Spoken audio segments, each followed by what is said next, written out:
اللہ تبارک و تعالیٰ نے سکون بھی دین میں رکھا ہے اور عزت بھی دین میں رکھی ہے۔ جو آدمی دو گھروں کا مسافر ہوتا ہے وہ پریشان رہتا ہے۔ دنیا میں سب سے زیادہ بے سکون وہ لوگ ہیں جن کے پاس علم ہوتا ہے پر عمل نہیں ہوتا، وہ ضمیر کے قیدی بن جاتے ہیں۔ وہ بیچارے صبح و شام بڑا بولتے ہیں، بڑی باتیں کرتے ہیں، لیکن یوں محسوس ہوتا ہے کہ بڑی تکلیف میں۔ حضرت امام عبدالوہاب شورانی رحمۃ اللہ تعالیٰ علیہ فرمایا کرتے تھے کہ یہ جو مخدوم ہوتے ہیں یہ پریشان رہتے ہیں، خادم بڑے خوش رہتے ہیں۔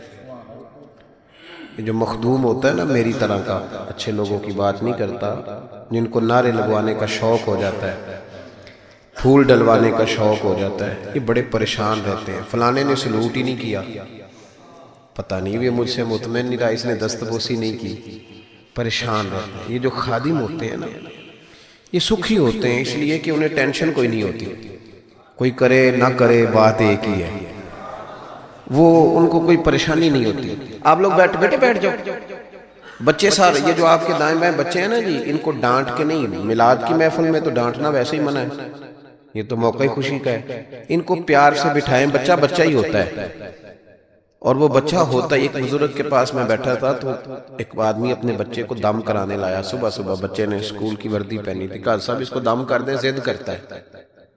تو بزرگ موج میں تھے، کہنے لگے کیا کہہ رہا ہے؟ کہہ رہا ہے میں نے اسکولے نہیں جانا۔ تو فرمانے لگے ضد تو تم کر رہے ہو جو کہہ رہے ہو ضرور بھیج لیں، وہ تو کہہ رہا ہے میں نے نہیں جانا، تو ضدی تو تم ہو، اس کو قائل کرو اسکول جانے پہ۔ تو بچوں کو تو قائل کیا جاتا ہے نا جی، اطمینان سے بیٹھیں۔ میں نے چند ایک باتیں کرنی ہیں، آپ کا بڑا خوبصورت پروگرام ہے، انشاءاللہ آگے چلے گا، تو میں کوئی بھی بات انشاءاللہ تعالی وقت گزارنے کے لیے نہیں کروں گا کہ چلو تھوڑی لمبی کر لو، آدھا گھنٹہ ہو جائے گا، بلکہ اعلیٰ حضرت رحمت اللہ نے لکھا ہے جس نے کسی کا وقت ضائع کیا اس نے بھی قیامت میں حساب دینا ہے۔ کیوں ٹائم ضائع کیا؟ جو بات دو جملوں میں ہو سکتی ہے وہ دو جملوں میں ہی کرنی چاہیے، اس کو لٹکانا نہیں چاہیے بہت زیادہ۔ اور ویسے بھی خیر الکلام ما قل و دل، بہترین بات وہ ہوتی ہے جو تھوڑی اور مختصر اور جامع ہو۔ نبی پاک صلی اللہ علیہ وسلم دنیا میں لوگوں کو عزتیں دینے کے لیے تشریف لائے۔ قرآن مجید نے کہا کہ اے محبوب اپنے غلاموں سے یہ فرما دو کہ قل ان کنتم تحبون اللہ، ان سے فرماؤ اگر یہ اللہ سے محبت کرنا چاہتے ہیں فاتبعونی، تو آپ کی پیروی کریں۔ پتہ شان کیا ملے گی؟ یحببکم اللہ، اللہ ان سے محبت فرمائے گا۔ نبی پاک صلی اللہ علیہ وسلم کی ادھر دیکھیں میری طرف، ہم نے تقریروں کو نا، تقریریں کیونکہ رہ بھی ماشاءاللہ سبحان اللہ کے لیے گئی ہیں، کئی میری طرح کے لوگ کہتے ہیں مجھے مزہ نہیں آیا اونچا سبحان اللہ کہو، تو میں کہتا ہوں خدا کے بندے تیرے مزے کے لیے سبحان اللہ کہا تو ثواب ہی کوئی نہیں ہونا، کیونکہ اللہ کا ذکر جب تک اللہ کی رضا کے لیے نہ کیا جائے اس وقت تک اجر ہی نہیں ہوتا۔ تو تجھے نہ بھی مزہ آئے تو پھر بھی سبحان اللہ تب بھی کہنا جب اللہ کی رضا کے لیے ہو، اس لیے کہ عبادت الہی میں غیر کا تصور تو ثواب ضائع کرتا ہے، لیکن موج ہے نا۔ تو آپ تھوڑی دیر توجہ کریں، بچوں کو میں نے عرض کیا تھا کہ آپ اشارہ کریں گے تو بچے بیٹھ جائیں گے، غور کریں۔ اللہ فرماتا ہے محبوب جو تیری غلامی کرے گا وہ میرا محبوب بن جائے گا۔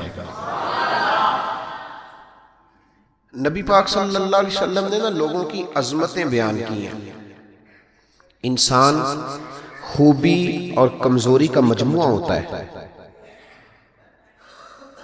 خوبی اور کمزوری دونوں چیزیں ہوتی ہیں۔ ہمیں بھی حضور نے حکم دیا، جامع ترمذی میں، نسائی میں، طبرانی میں، تینوں جگہ حضرت انس بن مالک کی حدیث موجود ہے۔ حضور نے فرمایا اذکروا محاسن موتاکم، جب تم میں سے کوئی فوت ہو جائے تو اس کی اچھی اچھی باتوں کا ذکر کیا کرو، اس کے محاسن بیان کرو۔ اب کسی صحابی نے یہاں یہ سوال نہیں اٹھایا کہ یا رسول اللہ بندے میں تو خوبی تھی کوئی نہیں، حضور نے یہاں مطلق کہا محاسن موتا، مرنے والے کی اچھی باتیں۔ اس کا معنی کیا ہے؟ اس کی شرح میں شارحین نے لکھا ہے کہ اللہ نے کوئی مسلمان ایسا پیدا ہی نہیں کیا جس میں کوئی خوبی نہ رکھی ہو۔ اب ایک حدیث اس پر بخاری کی سن لیں، نبی پاک علیہ السلام نے فرمایا اپنی بیوی سے بغض نہ رکھو، اپنی بیوی سے اگر تمہیں اس کی ایک عادت ناپسند ہے تو اس عادت پر غور کرو جو تمہیں پسند ہے. عورت اگرچہ ناقصات العقل ہوتی ہیں عورتیں، لیکن یہ نہیں ہو سکتا کہ ان میں خوبی کوئی نہ ہو. عورتوں میں خوبیاں بھی ہوتی ہیں. اپنے خاوند کے حق میں عورت کے اندر کچھ نہ کچھ خوبیاں بھی بغض نہ رکھ. وجہ کیا ہے؟ وجہ یہ ہے کہ اللہ کے رسول علیہ السلام لوگوں کو عزت دینے آئے گئے. میلاد عزت کا نام ہے. حضور عزت دینے آئے. ادھر دیکھو میری طرف، صحیح بخاری مسلم کی حدیث ہے. حضور نے فرمایا جس کے چہرے پہ داڑھی ہو سفید رنگ کی. بزرگ ناراض تو نہیں ہو جائیں گے داڑھی کی بات چھیڑنے سے؟ چلو ہو جائے جو پھر کی ہے، گالتے صحیح ہے نا. حضور نے فرمایا جس نے سفید داڑھی والے آدمی کی عزت کی، یہ بخاری مسلم ہے، فرمایا جس نے سفید داڑھی والے بزرگ کی عزت کی وہ سمجھے میں نے اپنے رب کی عزت کی. اتنے بڑے لفظ بیان کر دی. اور ترمذی شریف کے لفظ یوں ہیں، محبوب پاک علیہ السلام نے فرمایا جب سفید داڑھی والا بندہ قبر میں جاتا ہے، اللہ کرے نا ہمیں داڑھی کی توفیق بھی ملے. ہم نے تو قسم اٹھا لیا، کہتے ہیں جب تک نیک نہیں ہونا تب تک داڑھی نہیں رکھنی. تو میں کہتا ہوں تو یہ والی قسم اٹھانا جب تک نیک نہیں ہونا روٹی نہیں کھانی. تو نے داڑھی پہ قسم کھا لیا بھائی. حالانکہ بندہ داڑھی رکھ کے نیک ہو جاتا ہے. داڑھی رکھتا ہے تو نیکیاں، بہت سارے گناہوں سے بچتا ہے، اس کی داڑھی اسے بچاتی ہے.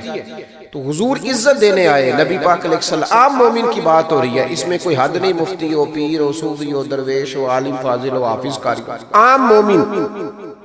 فرمایا سفید داڑھی والا مومن جب قبر میں جاتا ہے تو رب کریم فرشتوں سے فرماتا ہے اسے عذاب نہ دینا، میرے محبوب کی سنت وہ بھی سفید لے کے آیا، مجھے حیات دیا، اسے عذاب دینا. انسانوں میں کمیاں بھی ہوتی ہیں، خوبیاں بھی ہوتی ہیں، لیکن آپ ادھر دیکھیں نبی پاک صلی اللہ علیہ وسلم نے کبھی کسی کی کمزوری کا ذکر نہیں فرمایا. ابو جہل شراب پیتا تھا، سارے زمانے کو پتا ہے. قبیلہ بنو آراش کا ایک شخص اس زمانے میں نبی پاک کے پاس اس کی شکایت لے کے آیا جب اسلام پر غربت تھی. اس زمانے میں ابو جہل اس کا مال دبا گیا اور حضور نے لے کے دیا. وہ ایک تفصیل ہے چونکہ موضوع نہیں، ادھر نہیں جاتا. لیکن نبی پاک علیہ السلام نے کبھی یہ نہیں کہا کہ یہ ڈاکے مارتا ہے، حالانکہ وہ مارتا تھا، وہ غریبوں کا مال لوٹتا تھا. لیکن حضور علیہ السلام نے کبھی یہ بات ارشاد، اس کو ہدایت کی بات کہی، اس کو درس دیا. ہمارے ہاں تبلیغ، حضور اس کو تبلیغ کرتے تھے، اس پر تنقید نہیں کرتے تھے. ہم کسی کو تبلیغ نہیں کرتے، اس پر تنقید کرتے. حالانکہ ابو جہل حضور کی ذاتی زندگی پر اعتراض کرتا تھا، معاذ اللہ، وہ کہتا تھا جادوگر ہیں، کاہن ہیں، معاذ اللہ تعالیٰ یہ حکمرانی کرنا چاہتے ہیں، یہ سردار، یہ ساری باتیں وہ کرتا تھا. لیکن حضور نے کبھی اس کی ذاتی زندگی پر اتر کر کوئی بات، آپ دیکھیں ذرا تلاش کریں، آپ جتنی بھی حدیثیں آپ پڑھتے جائیں گے نا اس میں آپ کو یہ ملے گا کہ نبی پاک نے کبھی اس کو عزت دی، کبھی اس کو عزت دی، کبھی اس کو عزت دی.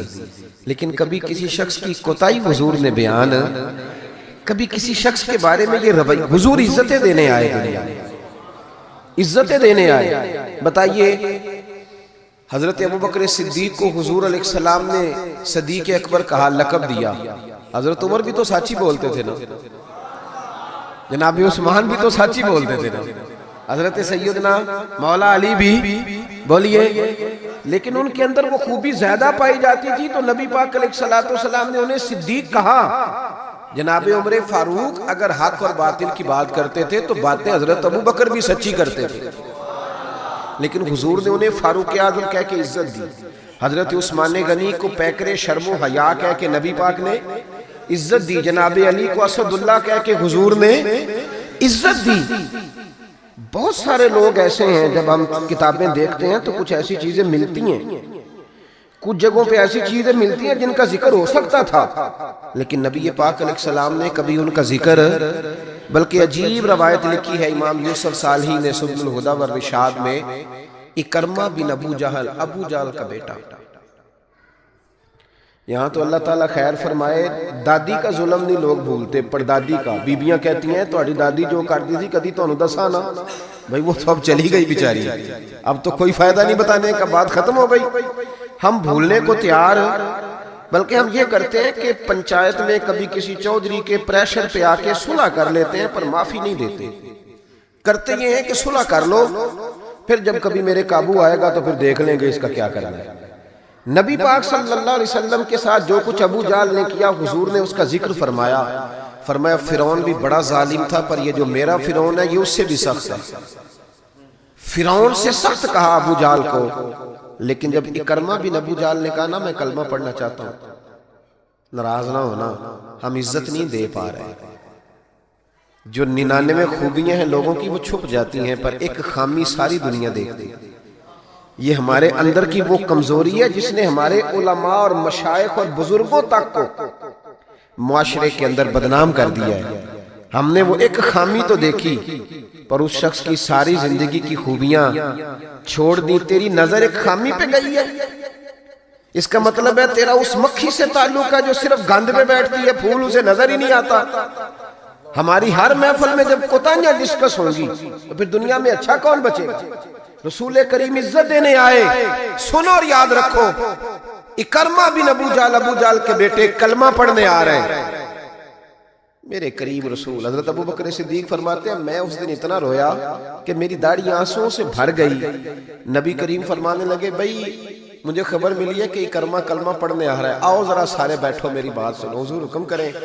تو محبوب نے فرمایا کوئی اس کے سامنے اس کے باپ کو گالی نہ دے, کوئی اس کے باپ کو اس کے سامنے برا کہہ کے نہ پکارے.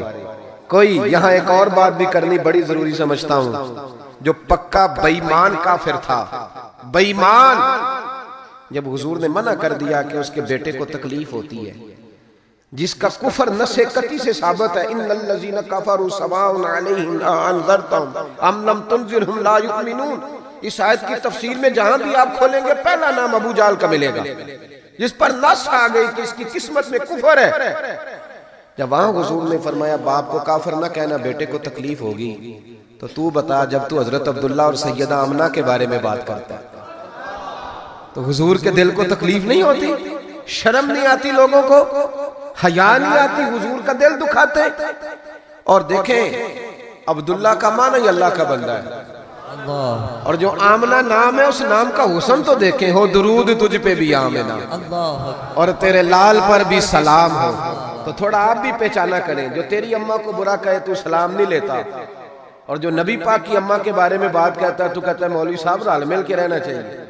عجیب بات ہے نا تیری, اس بندے سے سلام لینے, اس سے گلا ملا لے جس کے سینے میں نبی پاک کے والدین کے بارے میں بغض چھپا ہوا, اس شخص سے سینہ ملائیں. تھوڑا سا سوچا کریں ہمارا کسی سے جائیداد کا کیا رٹا ہے. تو یاد رکھیں اکرمہ جب آ رہے تھے تو نبی کریم علیہ السلام نے فرمایا کوئی اسے اس کے باپ کو اس کے سامنے برا نہ کہے. حضرت ابو بکر صدیق کہتے ہیں پھر حضور نے فرمایا کوئی اس کے باپ کا کفر نہ گنوائے, کوئی اس کی زیادتیوں کا ذکر نہ کرے, کوئی اس کے بارے میں کوئی آیت نہ پڑھے, کوئی میرا قول نہ دہرائے.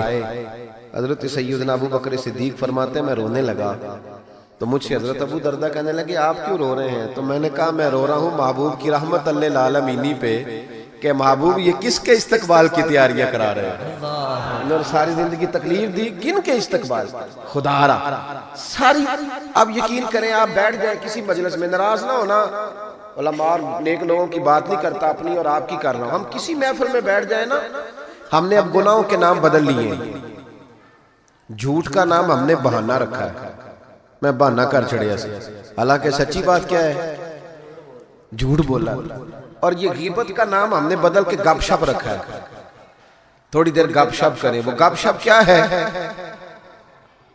بڑے بڑے مذہبی لوگ میری طرح کے جبہ و دستار, وہ ساتھ والی اتنا اپنی جماعت کی تبلیغ کرنا ضروری نہیں سمجھتے جتنا ساتھ والی جماعت پہ تنقید کرنا ضروری سمجھتے. یوں لگ رہا جیسے مقابلہ چل رہا ہے مذہبی لوگوں کا آپس میں, ہر آنے والے کو اور ہر ملنے والے کو اور ہر جس آدمی کا نام ہے اس کی کوئی نہ کوئی کوتاہی تلاش کر کے رکھنا ہمارا وتیرہ بن گیا ہے. اس مزاج کو بدلنا پڑے گا. جب یہ مزاج بدلے گا تو معاشرے میں حسن پیدا ہوگا. میری طرح جو آدمی بھی تھوڑا سا ممبر پہ بیٹھنے لگتا ہے وہ کہتا ہے میں ہی دین کا کام کر رہا ہوں, جو جماعت بھی کام شروع کرتی ہے کہتے ہیں صرف ہم نے کیا. بھئی تم نے کیا تو تم سے پہلے غیر مسلم سے سارے, تمہیں کیسے پتا چلا یہ دین ہے؟ تھوڑا تھوڑا نرمی پیدا کریں, رویوں کو ٹھنڈا کریں, اپنے ماحول کے اندر وہ حسن پیدا کریں. رسول پاک دنیا میں عزت دینے آئے. کنز الاموال کی حدیث سنیں, حضرت عائشہ صدیقہ رضی اللہ تعالیٰ عنہ حدیث کی راوی ہیں، کہتے میں بیٹھی تھی حضور کی بارگاہ میں، دوپہر کا وقت حضور کے کیلولا کا وقت ہوتا تھا، اس وقت صحابہ نہیں آتے تھے، حضور دوپہر کو تھوڑا آرام کرتے۔ اب تو ہم بڑے بہادر ہیں نا، بالخصوص محفلوں کے لوگ بڑے بہادر ہیں، بڑے دلیر لوگ ہیں، 3 بجے سو کے بھی فجر جماعت سے پڑھ لیتے ہیں، یہ دلیری ہے نا جی۔ حالانکہ بڑا مشکل ہوتا ہے 1-2 بجے سو کے سویرے فجر کی نماز ہے، لیکن میں دلیر سمجھتا ہوں کہ جو بندہ 2 بجے سوئے پھر فجر پڑھ لے، یہ اس کی دلیری ہے۔ یہاں پھر شب زندہ دار ہوتے ہوں گے، ساری رات جاگتے ہوں گے، یہی ہو سکتا ہے۔ نبی کریم علیہ السلام عشاء کے بعد سو جاتے تھے اور پسند کرتے تھے عشاء کے بعد سونا۔ فجر میں حضور تہجد کے وقت بیدار ہوتے تھے، اور تہجد پڑھنا حضور کی دائمہ اور متواترہ سنت ہے۔ دعا کرو میلاد کی محفلوں میں تہجد کے فضائل بھی بیان ہونے شروع ہو جائیں، آمین تو کہہ دو۔ یہ بھی نبی پاک کی سنت ہے، مٹھائی کھانا صرف حضور کی سنت نہیں، تہجد کی نماز دائمہ متواترہ سنت ہے نبی پاک علیہ السلام، ہمیشہ پڑھی نبی کریم۔ تو صبح جلدی اٹھ جاتے تھے۔ اب نیند کی وہ جو کمی انسانی طبیعت میں رہ جاتی ہے، اس کے لیے امت کے لیے اس صبح چھوڑنے کے لیے حضور دوپہر کو آرام کرتے ہیں۔ حضرت عائشہ صدیقہ رضی اللہ تعالیٰ عنہ فرماتے ہیں اس وقت بالعموم صحابہ نہیں ملنے آیا کرتے۔ سمجھ آ رہی ہے میری باتوں؟ صحابہ اس وقت ملنے نہیں آتے تھے، ان کو پتا تھا یہ حضور کے آرام کا وقت ہے۔ کہتے ہیں ایک بوڑھی خاتون ایک دن آ گئی دوپہر کو، عام روٹین میں لوگ نہیں آتے تھے، وہ آئی، اس کے ہاتھ میں چھڑی تھی، لاٹھی پکڑی تھی، اس نے دروازے پہ دستک دی۔ جب میں نے پوچھا کون ہے تو وہ عورت بولی، توجہ کرنا بات، حضور آرام کر رہے تھے، کہتے وہ عورت جب بولی نا، اللہ کے محبوب چارپائی پہ اٹھ کے بیٹھ گئے، اس کی آواز کانوں سے ٹکرائی، حضور اٹھ کے بیٹھ گئے۔ دروازہ کھولا، وہ خاتون اندر آئی تو بڑی دنیا آتی تھی، پر جس انداز میں نبی پاک نے اس کا استقبال کیا ایسا کم ہوتا۔ حضور کھڑے ہو گئے، پھر محبوب پاک نے بٹھایا، پھر حضور علیہ السلام کی میں آنکھوں کا حسن اور روشنی دیکھ کے اندازہ کر رہی تھی کہ اس کے آنے سے حضور بڑے ہی زیادہ خوش ہیں، نبی پاک بڑے خوش ہیں۔ اللہ کے محبوب نے کھجوریں دی، سرکہ دیا، دیر تک حضور ان کی باتیں سنتے رہے۔ حضرت عائشہ صدیقہ کہتی ہے محب ہو کے محبوب نے، کنز المال میں حدیث موجود ہے، محب ہو کے محبوب نے باتیں سنی، تسلی سے باتیں سنی، خوش ہو کے سنی۔ 2 قسم کے مہمان آتے ہیں نا، ایک مہمان فون کرتا ہے تو بندہ کہتا ہے میں کوئی نہیں گھر، پھر کبھی آنا، اور ایک مہمان ایسا ہوتا ہے جسے بندہ کہتا ہے اتنی بھی جلدی کیا ہے، ذرا ٹھہر جائیے، تھوڑا رک جاؤ، چائے بن رہی ہے۔ قسمیں ہوتی ہیں مہمانوں، کچھ مہمانوں سے دل لگا ہوتا ہے، دل کرتا ہے بیٹھے رہے، ذرا تھوڑا اور بیٹھے، یار تو نہ جایا کر، تو بیٹھا رہا کر۔ ہوتے ہیں کچھ لوگ۔ دیر تک نبی کریم علیہ السلام نے بات سنی، اور کیا بات ہے، جناب عائشہ صدیقہ کہتی ہیں دل حضور کا لگا، میں نے دیکھا تو میں بڑی مطمئن تھی۔ اس خاتون نے کہا کہ اب میں نے جانا ہے، لگ رہا تھا کہ حضور چاہتے ہیں ابھی رکے، لیکن اس نے جب کہا نہ جانا ہے تو حضور نے فرمایا ٹھیک ہے۔ جب وہ جانے لگی تو حضور نے تحائف جمع کیے اور جناب بلال حبشی کو فرمایا ان کے ساتھ جاؤ اور چھوڑ کے آؤ۔ جناب عائشہ صدیقہ رضی اللہ تعالیٰ عنہ فرماتی ہیں پھر وہ دیکھیں حضور عزت کس طرح دیتے ہیں، کہتے ہیں وہ خاتون چلی گئی، میرا خیال تھا کہ حضور اب مسجد جائیں گے، جب رات کو آئیں گے نا بعد از عشاء تو پھر پوچھوں گی حضور یہ کون تھی، لیکن محبوب تو گئے نہیں، لیٹ گئے۔ میں اٹھ کے قدموں میں بیٹھی تو حضور کی مقدس آنکھیں کھلی ہوئی، میں نے عرض کی حضور یہ کون خاتون تھی، اور میں نے آپ کو تھوڑا انفرادی دلچسپی لیتے دیکھا، حضور کون تھی؟ جب میں نے پوچھا تو حضور کی آنکھوں میں آنسو چمکنے لگے، حضور اٹھ کے بیٹھے اور فرمانے لگے عائشہ یہ میری پہلی زوجہ ختیجہ الکبریٰ کی سہیلی تھی، یہ ختیجہ کی سہیلی تھی، اور فرمایا جب ہم مکے میں رہتے تھے تو یہ آیا کرتی تھی، ختیجہ اس کا پرتک پاک استقبال کرتی تھی، اسے کھجوریں کھلاتی تھی، دودھ پلاتی تھی، پھر یہ باتیں سناتی تھی تو ختیجہ اس کی باتوں کا جواب دیتی تھی۔ فرمایا آج اس کی آواز کانوں سے ٹکرائی ہے تو ساری یادیں پھر سے تازہ ہو گئی ہیں۔ فرمایا میں نے اس کے ساتھ وہی سلوک کرنا چاہا ہے جو فاطمہ کی اماں کرتی تھی، میں نے وہی عزت دینی چاہیے جو وہ دیتی تھی۔ اور حدیث کا آخری جملہ اتنا شاندار ہے کہ اس جملے کو یاد کر لے تو دستور بن جائے ہمارے لیے۔ محبوب نے فرمایا عائشہ حسن العہد من الایمان، تعلق اچھے طریقے سے نبھانا یہ بھی ایمان کا حصہ ہے۔ حسن العہد من الایمان، اچھے طریقے سے تعلقات نبھانا، وعدے نبھانا، عہد نبھانا، یہ بھی ایمان کا حصہ ہے۔ بھائیو، حضور نے عزت دی، نبی کریم نے وقار دیا، حضور ہر آنے والے کو عزت دیتے، احترام کرتے۔ ہمارے ہاں ایک بات چلتی ہے، میری طرح جو لوگ پیر کہلانے لگتے ہیں یا مولوی کہلانے، ان کا ایک بات چلتی ہے، کہتے ہیں میں کیسے جاؤں، میں تو کنواں ہوں تو پیاسے خود آئیں، میں خود جاؤں جا کے کسی کو۔ ہمارے ہاں بھی اشتہار چھپتے ہیں، دروازہ دستک دے کے کوئی دعوت نہیں دیتا کہ آج محفل ہے آ جانا، یہ رواج نہیں ہے ہمارا۔ حالانکہ اشتہار چھپانا تو بدعت ہے، چلو بدعت حسنہ کر لیں، یہ الگ بات ہے کہ اس والی بدعت پر مولوی کوئی نہیں بولے گا، چونکہ سب کے نام لکھے ہوتے ہیں نا، ان کے بھی لکھے ہوتے ہیں، لہذا اس بدعت کا ذکر نہیں کرتے۔ حالانکہ حضور کے زمانے میں اشتہار، صحیح بات کہہ رہا ہوں، اس کا نام نہیں لیں گے، چونکہ ان کا بھی موٹا کر کے لکھا ہوتا ہے نا اشتہار پہ نام، تو فائدہ ہے، اس کا ذکر نہیں کریں گے۔ اشتہار چھاپنا تو بدعت ہے، چلے بدعت حسنہ صحیح، دروازے پہ جا کے دین کا پیغام دینا یہ تو حضور کی سنت ہے، لیکن وہ شان میں کمی آتی ہے نا، وہ کیسے کو جائے، کہتے ہیں جی ہم جناب کنویں ہیں تو پیاسے خود آئیں، تو نبی پاک نے تو یہ فلسفہ نہیں بیان کیا، حضور تو طائف چلے گئے تھے، حضور تو تبوک چلے گئے تھے، نبی پاک سے بڑا کنواں بھی کوئی ہو سکتا ہے؟ اے ساقی تیری خیر تیرے میں کدے کی خیر، ایسی پلا کہ جس کا نشہ عمر بھر رہے، ایسا بھی کنواں کوئی ہو سکتا ہے؟ لیکن موج ہے نا ہماری، ہم ان باتوں میں اڑ گئے۔ اس کا نقصان یہ ہوا ہے کہ وہ جس کا شوق ہوتا ہے وہ تو آ جاتا ہے، لیکن سب کا شوق نہیں ہوتا، کچھ کا شوق بنانا بھی پڑتا ہے، اس کے دروازے پہ جانا بھی پڑتا ہے۔ تو نبی رحمت سید عالم صلی اللہ تعالی علیہ وآلہ وسلم لوگوں کو عزت دیتے، حضور وقار دیتے، آنے والے کا اکرام کرتے۔ حضرت ابوبکر صدیق رضی اللہ تعالیٰ عنہ فرماتے ہیں مجھے ایک بڑا دکھ تھا، میرے بچے بھی مسلمان تھے، پوتے بھی مسلمان تھے، نواسے بھی حضرت صدیق اکبر کے جناب عبداللہ ابن زبیر سے آبی ہوئے، نواسے تھے۔ فرماتے ہیں کہ میری ساری نسل مسلمان تھی، دل کرتا تھا میرے ابا جی بھی کلمہ پڑھ گئے، ان کا نام تھا ابو قحافہ، وہ کلمہ نہیں پڑھتے تھے اور آنکھوں سے نابینا تھے، اور باپ ہی ہوتا ہے نا۔ جس دن حضرت ابوبکر صدیق رضی اللہ تعالیٰ عنہ ہجرت کے وقت آئے ہیں نا، تو کہتے ہیں گھر کے اندر ایک چھوٹا سا گڑا بنایا ہوا تھا، ٹویا، اس میں اشرفیاں دینار رکھتے تھے اور اوپر میں کوئی موٹا کپڑا ڈال دیتا تھا۔ فرماتے ہیں جس دن میں نکلنے لگا تو میرے پاس بہت زیادہ پیسے تھے، میں نے سارے نکال لیے اور چھوٹے چھوٹے روڑے ڈال دیے، اوپر میں نے اسی طرح بوریا ڈال دیا، اور جناب اسماء سے کہا کہ ابا جی نے پوچھا نا کہ ابوبکر سارے پیسے تو نہیں لے گیا؟ دادے پوتیوں کے بھی بڑے سگے ہوتے ہیں نا، پوتریاں بھی کچھ چھڑے آ کے سارے لے گیا، پوچھا نا سارے تو نہیں لے گیا؟ تو تم چپ رہنا، وہ خود اٹھ کے جائیں گے نا تو اوپر ہاتھ لگائیں گے تو ان کو احساس ہوگا پیسے ادھر ہی ہے، یہ حکمت ہے۔ اتنا وہ خیال کرتے تھے لیکن کلمہ نہیں پڑھتے تھے۔ حضرت ابوبکر صدیق کہتے ہیں میرا بڑا دل کرتا تھا وہ کلمہ پڑھے۔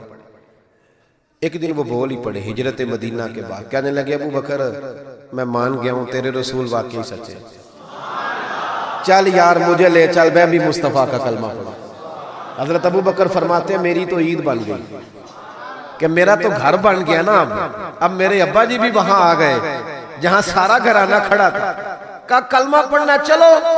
کہتے میں نے اپنے والد کا ہاتھ پکڑا اور آج جس طرح پکڑا مجھے مزہ آ گیا۔ سنو اور یاد رکھنا، ہمارے لیے تو مشکل ہو گیا ہے، ہم عزت لینے کے قائل ہیں، دینے کے نہیں۔ کہتے ہیں جب میں مسجد نبی میں حضور کو لے کے آیا، اپنے والد کو لے کے آیا نا حضور کی بارگاہ میں، نبی کریم منبر پہ بیٹھے تھے، ابھی کلمہ پڑھا نہیں، پڑھنے آئے ہیں۔ کہتے ہیں حضور منبر پہ بیٹھے تھے، میں اپنے نابینا اور بوڑھے والد کو لے کے آیا، نبی کریم اٹھ کے کھڑے ہو گئے۔ کسی کو عزت دینے سے عزت بڑھتی ہے، کم نہیں ہوتی۔ کوئی عرض نہیں، کوئی عرض نہیں، اگر آپ ابا جی کے آنے پہ کھڑے ہو جائیں تو اپنے ابا جی ہیں، کوئی مسئلہ نہیں، کوئی عرض نہیں۔ اگر قاری صاحب جو مسجد کے امام ہے، چلو ہم سے تنخواہ ہی لیتے ہیں، پر قاری صاحب کو نہ دیکھو، اس ممبر کو دیکھو جس ممبر پر وہ بیٹھتے ہیں، کوئی مسئلہ نہیں بھائی، ٹھیک ہے تو چودھری صحیح، ہم تو قاری صاحب کو سوٹ بھی 27ویں کو دیتے، کیوں پلا 27ویں تے دیندے ہو نا اتنے بھی، اس واسطے کہ کدے سواں کے پار نہ لین، کیونکہ 27ویں تو بعد تے درزی پڑھدا ہی کوئی نہیں، تو کہندے ہیں ساڑھے نال دا پا لیا تے نال رل جائے گا، اس کو وہ والا نہیں دینا، 27ویں پہ دیتے۔ کس کس بات کا ذکر کیا جائے؟ عزیز دوست یاد رکھ اور سمجھ، اور اب تو پیروں سے بڑا شکوہ ہے، بہت سارے پیر بھی کہتے ہیں مولویاں کول کی ہے. میں کہ خدا دے بندہ جڑا مولوی ہوندا ہے او دے کول ہی تو سارا کچھ ہوندا ہے. انما یخشى اللہ من عبادہ العلماء. اللہ کریم فرما رہا ہے کہ جو میرے عالم بندوں میں سے عالم ہے وہ اللہ سے ڈرتے ہیں. تو کس قسم کی بات کر رہا ہے؟ بہرحال یہ عنوان نہیں، ورنہ اس پہ بات کرتا. نبی کریم اٹھ کے کھڑے ہوئے تو حضرت صدیق اکبر عرض کرنے لگے یا رسول اللہ میرے والد کلمہ پڑھنے آئے. یہ لفظ ساری زندگی یاد رکھنا، بھولنا نہ. عرض کی حضور ابا جی کلمہ پڑھنے آئے. توجہ ہے میری بات پر؟ کلمہ پڑھنے آئے ہیں. پتہ ہے میرے محبوب نے کیا فرمایا؟ نبی کریم فرمانے لگے ابو بکر یہ بوڑھے بھی تھے، نابینا بھی تھے، بیمار بھی تھے، اگر ان کا ارادہ بن گیا تھا تو مجھے بتاتے میں گھر آ کے انہیں کلمہ پڑھا دیتا. نعرہ تکبیر، دونوں ہاتھ اٹھا کے نعرہ رسالت، تاجدار ختم نبوت، تاجدار ختم نبوت. اور میرے اعلیٰ حضرت فاضل بریلوی رحمت اللہ لکھا، ادھر دیکھو میری طرف. اعلیٰ حضرت نے لکھا ہے تو نبی پاک کا لباس پہن لے رب تجھے عزت دے دے گا. کوئی نہیں سمجھ آئی آپ کو بات کی؟ ایک کئی منڈے پینٹ کوٹ پا کے ساڑھ سے روح پاندے کہنے قاری صاحب تسی پڑھے کنہ ہو؟ تو عالم اگر بتائے نا کہ میں درس نظامی کیا کہنے نہیں وہ تو ٹھیک ہے پڑھے کنہ ہو. کمال موقعی پہ درس نظامی کے عالم نے پڑھے کنہ ہو. تیری نظر بی اے پڑھے ہی بندہ پڑھیا ہوندہ ہے پاہمیں وہ 6 باری سیپلیاں دے کے پاس ہویا ہوگا. کیا تماشا ہے؟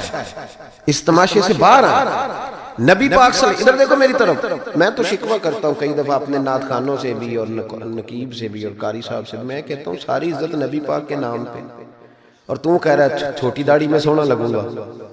میں کل حدیث پڑھ رہا تھا بخاری سے، حضرت ابو معمر رضی اللہ تعالیٰ عنہ نے حضرت خبیب سے پوچھا کہ نبی پاک زور اور عصر کی نمازوں میں قرات کرتے تھے؟ ادھر دیکھو میری طرف. زور اور عصر میں قرات کرتے تھے؟ حضرت خبیب کہنے لگے کرتے تھے. کہا آپ کو کیسے پتا ہے؟ کہنے لگے جب میں نماز پڑھتا تھا تو حضور کو چھپ چھپ کے دیکھا کرتا تھا. اور اگلے لفظ سنو، کہنے لگے زور اور عصر میں نے حضور کی داڑھی کو ہلتے دیکھا ہے. نبی پاک کی داڑھی کو چھوٹی ہوئے تو ہل دیئے، پوری ہوئے بوٹھتے تاں ہی ہل دیئے. چھوٹی داڑھی ہلتی ہوئی نظر، وہ تو تھوڑی ہلتی ہے، داڑھی نہیں ہلتی. تو داڑھی جو سرکار کا طریقہ ہے اس کے مطابق رکھیں، اپنی مرضی کی نہ رکھیں. نبی رکھ جو لی تو چھوٹی والے نے بھی لوگ کا مولوی صاحب ہی کہنا ہے. اور ویسے بھی داڑھی کا تو وزن ہی کوئی نہیں ہوتا. کیا ہوتا ہے؟ یہ وجود کا حصہ ہے، جسم کا حصہ ہے، حسن ہوتا ہے. حضرت صاحب ہمارے وزن تو نہیں ہوتا پر داڑھی کا حسن ہوتا ہے. سبحان اللہ. اعلیٰ حضرت فرماتے ہیں تو حضور کا لباس پہن لے. نبی پاک ایک بڑی خوبصورت بات لکھی ہے آپ نے ملفوظات میں. فرماتے ہیں اورنگزیب عالمگیر بڑا سیانہ بادشاہ تھا. فتاوی عالمگیری 500 علماء کو بٹھا کے لکھوائی اورنگزیب عالمگیری. اور ملا جیون رحمت اللہ علیہ جو تفسیرات احمدیہ جنہوں نے لکھی ہے ان کا شاگرد بھی تھا، مرید بھی تھا. اور حضرت ملا جیون رحمت اللہ علیہ فرماتے ہیں دیکھیں کسی کی سابقہ زندگی اور ہے، لیکن جب وہ بدلا تو پھر کیا بدلا؟ فرمانے لگے کہ ایک دن فجر کی بارش تیز ہو رہی تھی تو میں فجر کی نماز میں لیٹ ہو گیا. تو میرے دل میں اچانک خیال آیا پتہ نہیں کو مسجد میں آیا بھی ہوگا کہ نہیں آیا ہوگا. لیکن فرماتے ہیں جب میں پہنچا تو وقت کا بادشاہ اورنگزیب عالمگیر مجھ سے پہلے پہنچا ہوا. تو میں نے کہا بادشاہ تو بغیر آج سپاہیوں کے آ گیا؟ کہنے لگے میرے دل میں خیال آیا کہ کہیں اللہ کا گھر سونا نہ رہ جائے. سپاہی بھی نہیں چل رہے تھے جو کہ بارش تیز تھی. یہ ذوق. اورنگزیب کے پاس ایک بندہ آ گیا، کہنے لگا بادشاہ میں مداری ہوں، بے روپیاں ہوں، میں روپ بدل کے دکھاؤں گا تو اس سے انعام لوں گا. اس کو اعلیٰ حضرت نے لکھا ہے اور بھی کئی لوگوں نے لکھا ہے روپ بدل کے دکھاؤں گا تو انعام لوں گا. اورنگزیب کہنے لگا مجھے نہیں تو دھوکہ دے سکتا. وہ تو پاکستان کے بادشاہ نا جن کو بعد میں سمجھ آتی ہے بنا کیا ہے. کہتے پتہ ہی نہیں چلا، تحقیق کریں گے تو پتہ کریں گے. فوراً کمیٹی بن جاتی ہے. پھر وہ کمیٹی کدھر جاتی ہے یہ بھی اللہ ہی بہتر جانتا ہے، وہ کس کھاتے میں کمیٹی جاتی ہے. اورنگزیب عالمگیر سے کہنے لگا میں روپ بدل کے دکھاؤں گا، اگر آپ نہ پہچان سکے تو انعام لوں گا. اس نے کہا چلو ٹھیک ہے تجربہ کر لو، میں بڑا انعام دوں گا. اورنگزیب ایک دن سفر پہ نکلنے لگے جہاد پہ، تو فقیر آیا کرتے تھے بادشاہوں سے مانگنے. اس نے بھی منہ ساری مونچھیں اور داڑھی صاف کر لی اور چہرے پہ سیاہی مال لی، کپڑے پھٹے پرانے پہن لیے. بادشاہ گھوڑے پہ گزرنے لگا تو بھکاریوں نے اپنے اپنے پیالے آگے کیے، اس نے کسی کو 5 روپے دیے، کسی کو 2 روپے دیے۔ جب بہروپی آیا تو اورنگزیب نے 10 روپے دیے، کہنے لگا تیرے آنے جانے کا کرایہ میں نے تجھے پہچان لیا، کچھ کر کے آ اگر کچھ کرنا ہے تو۔ تھوڑے دن کے بعد بادشاہ نے کہا کہ میں نے فوجی بھرتی کرنے ہیں، دوڑ لگانے والے لڑکے چاہیے۔ اس نے بھی ذرا مونچھیں بڑی کر لی اور لڑکوں کے بیچ دوڑ لگانے لگا۔ بادشاہ نے کہا وہ جو نوجوان دوڑ رہا ہے اسے بلاؤ۔ اس کو بلایا تو کہنے لگا یہ 10 روپے لے، تیرے آنے جانے کا کرایہ میں نے پہچان لیا۔ کچھ دنوں کے بعد بادشاہ نے کہا ٹیچر چاہیے، بھرتی کرنے ہیں، تو اس نے بھی جناح کیپ پہن لی، سمجھ لے مثال دے رہا ہوں، اچکن شچکن شیروانی پہن لی، چھڑی پکڑ لی، مونچھیں بڑھا لی، آ گیا۔ 2-3 بندوں کا انٹرویو ہوا، اس کی باری آئی تو اورنگزیب کہنے لگے 10 روپے دے لے اور نکل جا، میں نے تجھے۔ دلیل کیا ہے؟ حضور نے فرمایا اتقوا فراست المومن فإنه ينظر بنور اللہ، او کما قال نبی صلی اللہ علیہ وسلم، رواہ ترمذی۔ محبوب فرماتے ہیں مومن کی فراست قلبی سے ڈرو، وہ اللہ کے دیے ہوئے نور سے دیکھا کرتا ہے۔ بادشاہ پہچان لیتا۔ قصہ مختصر کے 2 سال بیت گئے، بس بات بھی سمیٹ رہا ہوں میں اپنے، 2 سال بیت گئے، 2 سال۔ بادشاہ ایک سفر پہ جا رہا تھا، فوج ساتھ تھی، 10,000 کا لشکر تھا۔ ایک پہاڑی کے پاس سے بادشاہ گزر رہا ہے تو بادشاہ نے دیکھا کہ ترچھی سی چٹان ہے، پہاڑی ہے، تو لوگ جا بھی رہے ہیں آ بھی رہے ہیں، یہاں کیا ہے؟ انہوں نے کہا جی ایک درویش بابا بیٹھا، لوگ دعائیں کراتے ہیں۔ پرانے سارے لوگ یہ اللہ والوں کو مانتے تھے، یہ ڈائریکٹ والے ابھی آئے ہیں، سارے اللہ والوں کو مانتے تھے۔ اورنگزیب عالمگیر کہنے لگا میں بھی اچھے کام جا رہا ہوں، میں بھی دعا نہ کرا لوں۔ بڑی بادشاہ آپ کو پتہ ہے نازک مزاج ہوتے ہیں، ہمارے ہاں تو پیر اور پیرزادے بھی بڑے نازک مزاج ہوتے ہیں۔ 6 لوگوں نے ٹیشو پیپر پکڑے ہوتے ہیں پیر صاحب کے بیٹے کے، 4 آدمیوں نے جوتے، پھر یہ شہزادہ کیسے جہاد کرے گا؟ اسی لیے اس کو تھوڑی سی گرمی لگتی ہے تو فٹافٹ مان جاتا ہے، کسی میدان میں کھڑا نہیں رہ سکتا، اس کے لیے مشکل ہوتا ہے۔ آمدام برسرے مطلب وہ بادشاہ بڑی مشکل سے، بوڑھا بھی ہو گیا، نازک مزاج بھی تھا، اوپر چڑھا پہاڑی پہ۔ جب اوپر گیا تو پوچھا جناب ملنا ہے پیر صاحب سے؟ انہوں نے کہا لائن لگی ہوئی ہے، تو بھی لائن میں لگ جا۔ ہمارے پیر صاحب کا کوئی طریقہ نہیں، بادشاہ امیر غریب سارے لائن میں لگ کے ملتے ہیں۔ بادشاہ لائن میں لگ گیا، 50 آدمی کھڑے تھے۔ اب 50 کے بعد باری آئی، عطایات کی حالت میں بابا جی کے آگے بیٹھ گیا، بابا جی کا جبہ کبہ دستار، میں جہاد کے لیے جا رہا ہوں۔ بزرگوں نے ہاتھ اٹھائے، دعا مانگی، پھر 2-3 نصیحتیں بھی کر دیں کہ بیٹا دیکھنا اگر کسی وجہ سے خدا نہ خواستہ ناکامی ہوئی تو مایوس نہ ہونا، کامیابی ملی تو تکبر نہ کرنا، اور تھپکی دی۔ بادشاہ الٹے قدم جب غار سے نیچے اترا تو پلو جھاڑ کے کھڑا ہو گیا، کہنے لگا آج نہیں نہ پہچانا تو نے، لا میرا انعام، آج نہیں نہ پہچانا۔ بادشاہ کہنے لگا آج تو مروا دیا یار تو نے، کہاں میں چڑھا کہاں میں رکا، تھک گیا، گرمی کتنی ہے، بہرحال مزہ آیا، اورنگزیب کو دھوکہ دیا، مزہ تیرا پورا آیا، بتا تو کیا لے گا؟ ہیرے جو سب سے قیمتی ہوتے تھے نا وہ بادشاہ اپنے تاج میں لگوایا کرتے تھے۔ کہنے لگا وہ جو تیرے تاج میں ہیرے لگے ہیں نا وہ چاہیے۔ بادشاہ نے کہا یار تو نے اورنگزیب کو دھوکہ دیا، بات بہت بڑی ہے، وہی مل جائیں گے۔ اس نے تاج اتار کے بہروپیے کے قدموں میں رکھا اور کہنے لگا یہ تو نے مانگا ہے نا، میں جہاد سے واپس آتا ہوں تو دوبارہ آنا، اپنی مرضی سے بھی تجھے دوں گا، تو نے حد کر دی۔ جب اس نے دیا اور بادشاہ نے رخ پھیرا تو بہروپیے نے آواز دی، کہنے لگا بات سن یار۔ بادشاہ نے چہرہ بدلا تو کہنے لگا اپنا تاج لے جا، ضرورت نہیں۔ اس نے کہا تجھے کیا ہوا؟ کہنے لگا نہیں ضرورت، لے جا۔ بات کیا ہے، 2 سال ہو گئے تجھے محنت کرتے، تو نے کتنے روپ بدلے اور آج ملا ہے تو تو کہتا ضرورت نہیں۔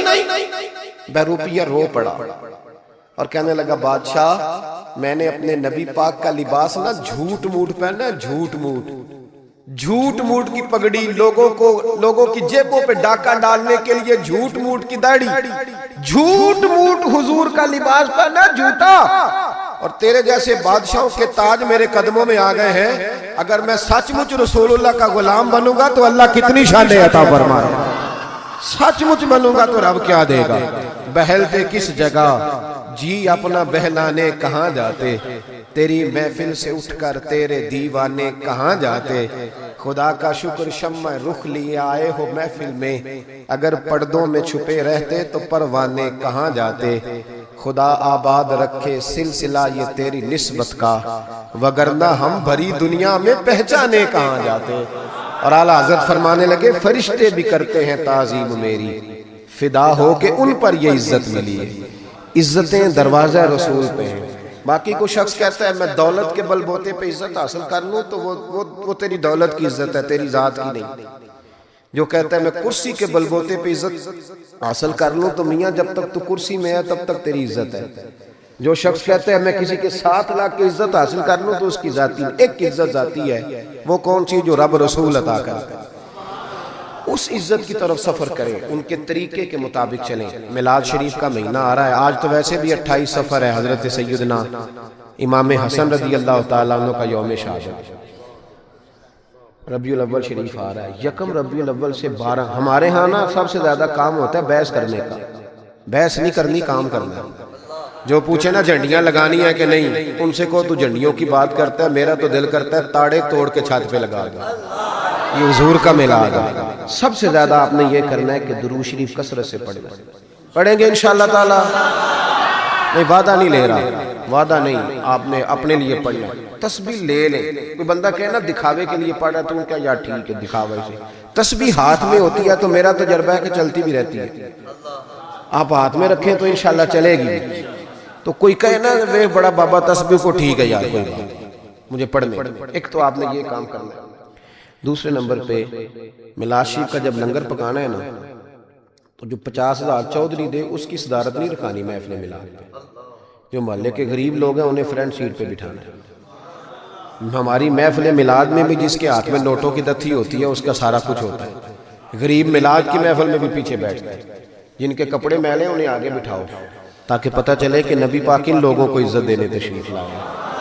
اور جب آپ چاول تقسیم کریں نا تو جو چودھری صاحب ہوتے ہیں وہ علماء کے ساتھ کھانا کھا رہے ہوتے ہیں اندر، اور غریب کہتے ہیں اوے تو 2 شاپر لے گئے ہیں۔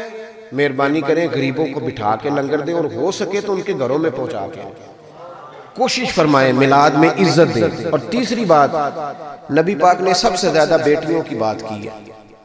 میرا مشورہ ہے کہ چھوٹی بڑی عید بے شک بیٹی کو نہ دیا کرو، عید میلاد پہ جوڑا ضرور دیا کرو بیٹی، عید میلاد پہ جوڑا دیا کرو۔ اور بھائیو یاد رکھو، اپنی بیوی کو بندہ لاکھ روپیہ بھی دے تو وہ اتنی تعریف نہیں کرتی، وہ کہتی ہے سارا زمانہ دیتا ہے۔ بہن کو بندہ 600 کا جوڑا دیا ہے نا کبھی جا تو وہ رو کے قبول کرتی ہے اور کہتی ہے میرا بھائی بڑا نیک ہے، میرا خیال کرتا ہے۔